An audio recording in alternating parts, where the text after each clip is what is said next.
and thanks for joining me. Here's another short update on the progress with my leg, because people keep asking, so thank you for that, and a couple of other bits. As far as my leg's concerned, there has been a little bit of a hiccup. In the last update I showed you how I was adjusting the frame to reduce the gap in the lower brake, and all that went to plan, though it did get a bit painful towards the end. The consultant was happy with the position of the bones and gave me another appointment to go back after 6 weeks.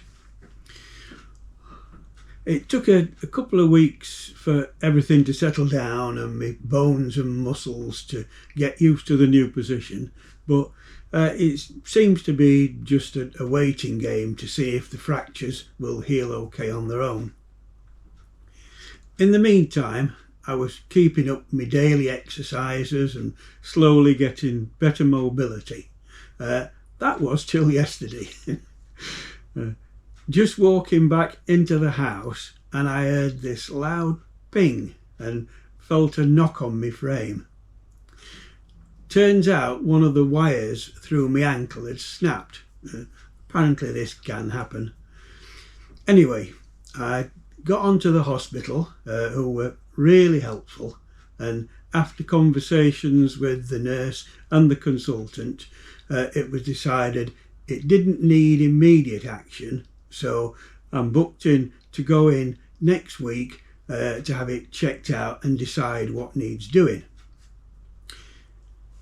There's actually 2 large pins and 11 of these wires that pass through my leg, holding everything in place. So I don't think the temporary loss of one is a big problem. It's not causing me any extra pain, but I'm back on the crutches to keep the weight off it as a precaution till it's sorted. Just another little hiccup in the healing process. On to motorcycle things, and earlier in the month I had a message from one of my subscribers asking if I fancied a meet-up, and we arranged for him to visit me at home. This is Steve Williams, who normally lives in Switzerland but was over here touring parts of the UK and visiting family. He was on his Suzuki 1500 Intruder, a great mile-munching cruiser. What a thoroughly nice bloke he is, and we had a great couple of hours chatting, and we even got out the good biscuits to go with the tea. Steve's a regular watcher and always comments on the videos, so a big hi, and thanks for the visit. It was a pleasure meeting you and finally putting a face to a name. Now, while Steve was here, I couldn't miss the opportunity to get him to do me a little job on Owl, the CCM Spitfire. If you've been following events, you'll know that I was riding Owl when I had the accident. He was brought home and parked up in the garage and is sat there patiently waiting for the past 5 months. He didn't sustain much damage, but I know that while he was laid on his side in the road, some oil leaked out the engine.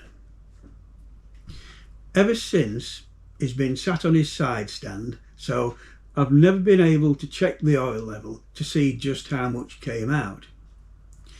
Not knowing that, I didn't want to start the engine for obvious reasons.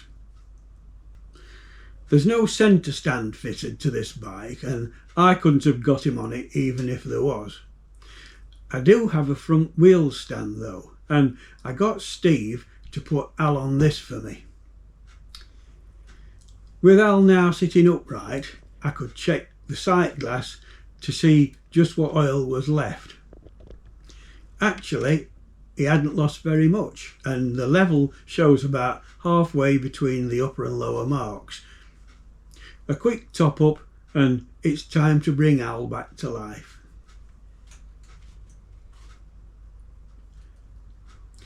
Two or three presses of the starter button but then he fired up like nothing had ever happened.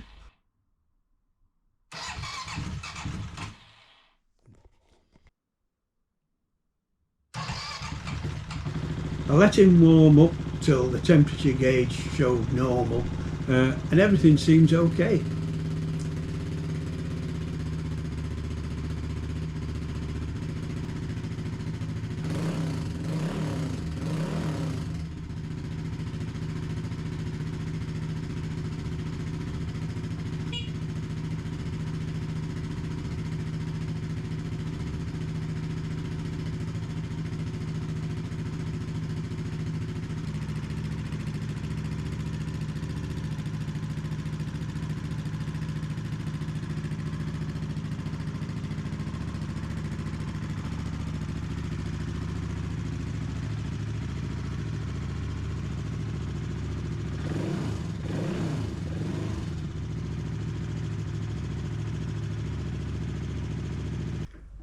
The main damage was on the right hand bar end mirror that seems to have taken all the way to the bike and was pretty bent and battered.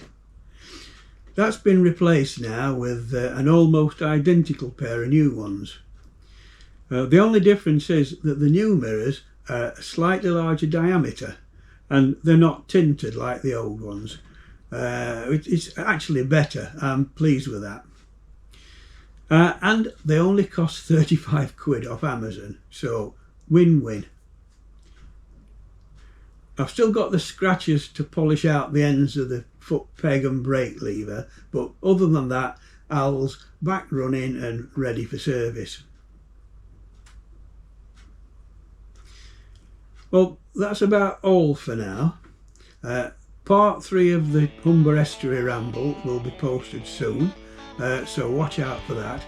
And I'm working on a couple of other ideas for videos that don't involve me actually getting out riding. I'll wrap it up there, so a big thank you for all your comments and support. It really does help, and I hope you can join me on some future videos. Oh, and I hope you enjoyed the rest of your trip, Steve, and had a good ride back to Switzerland. Catch you all on the next one, so cheers for now.